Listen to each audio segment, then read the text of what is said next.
Bonjour à tous, je suis la critique masquée et bienvenue dans Trailer au Trailer. Cette semaine, c'est une bande-annonce surprise. Vous pouvez la passer en appuyant là.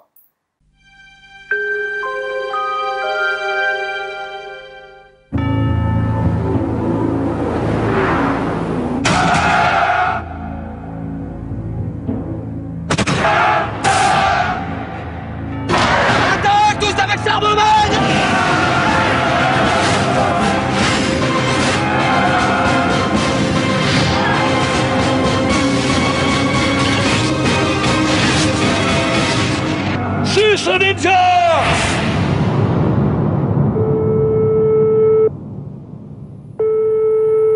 Ninja Prod, bonjour. Oui, bonjour, c'est Stéphane Cardo à l'appareil. Pardon de vous déranger, je vous appelle pour le casting du film que vous allez faire, Charlemagne contre les ninjas. Je voulais savoir si j'avais été pris, s'il vous plaît. Ah non, c'est pas vous.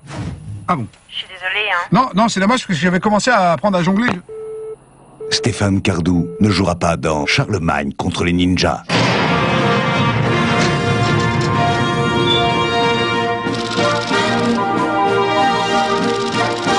Mais il sera l'acteur de l'une des plus grandes aventures de notre temps.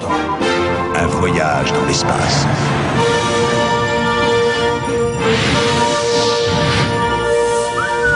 Ah ouais, quand même. Quoi? C'est plus grand que je pensais, la Corse. C'est l'Afrique.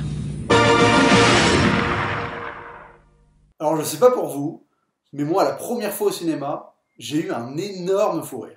Le moment où Charlemagne gueule « Suce Ninja !» m'a fait mais vraiment éclater de rire quoi. J'adore les nanars. Et là franchement, la bande-annonce est parfaite pour un fan de nanar. La réplique Suce Ninja fait tomber un truc super sérieux dans un nanar pas possible. Et d'ailleurs j'étais même déçu de jamais avoir eu l'occasion de voir Charlemagne contre les ninjas quoi. Ça avait l'air vraiment trop bien. Donc cette bande-annonce, à la base, c'est celle d'Un ticket pour l'espace, film de Éric Lartigot sorti en 2006. Une des trop rares comédies de science-fiction française. Donc c'était porté par KDO à leur grande époque. Alors il y a une autre bande-annonce du film, mais j'en parlerai après. Parce que moi je suis particulièrement fan de celle avec Charlemagne contre les ninjas. Je trouve que le fait de commencer par un autre film, totalement décalé, qui n'a rien à voir, et le fait aussi que le réalisateur s'autorise la moitié d'une bande-annonce juste pour une blague, ça me dit que le mec, il a des couilles énormes.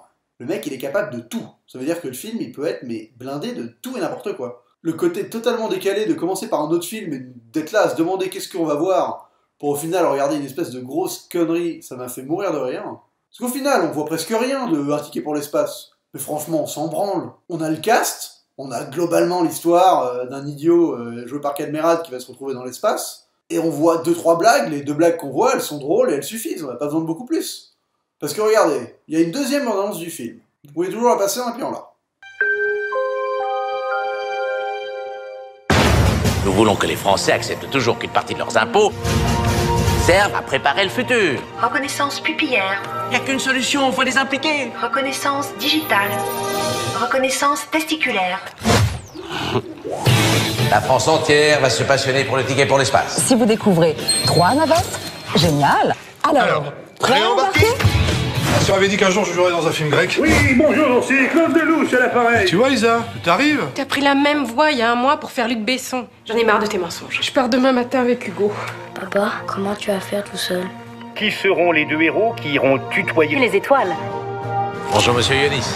Nous sommes ravis au nom de la France de vous accueillir.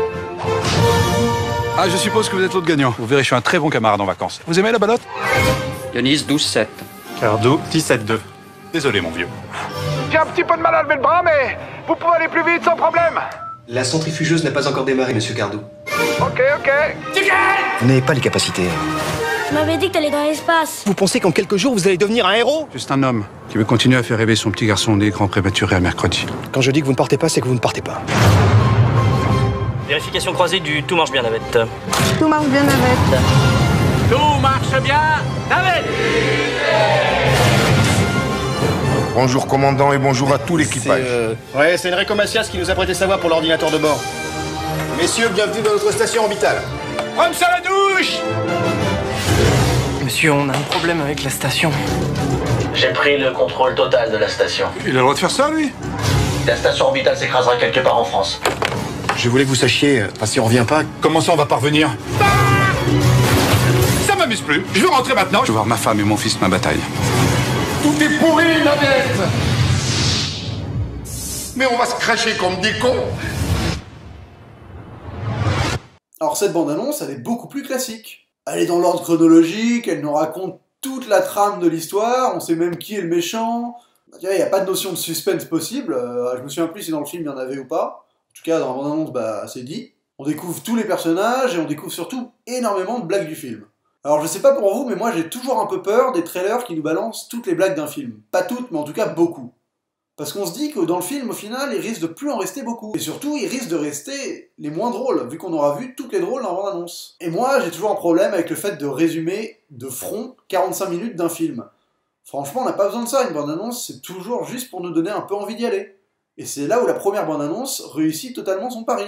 Elle est super énigmatique, on commence, on sait pas ce qu'on va voir, on a une blague énorme à partir du milieu où on change totalement d'univers, ça nous présente Cadmerade d'une manière totalement ridicule, et là, il y a juste une blague à la fin sur l'espace, ça marche très bien, t'as pas besoin de plus. Alors au final, on a une première décalée qui pousse ma curiosité, et une deuxième qui va me raconter toute l'histoire et qui me donne juste pas envie d'avoir vu un film que j'ai l'impression d'avoir déjà vu. Donc là, on est dans le rare cas que la bande-annonce qui contient le leurre est au final le meilleur trailer. Voilà, c'est tout pour cette semaine, j'espère que vous avez apprécié cette petite chronique, et on se retrouve la semaine prochaine avec un dissécage.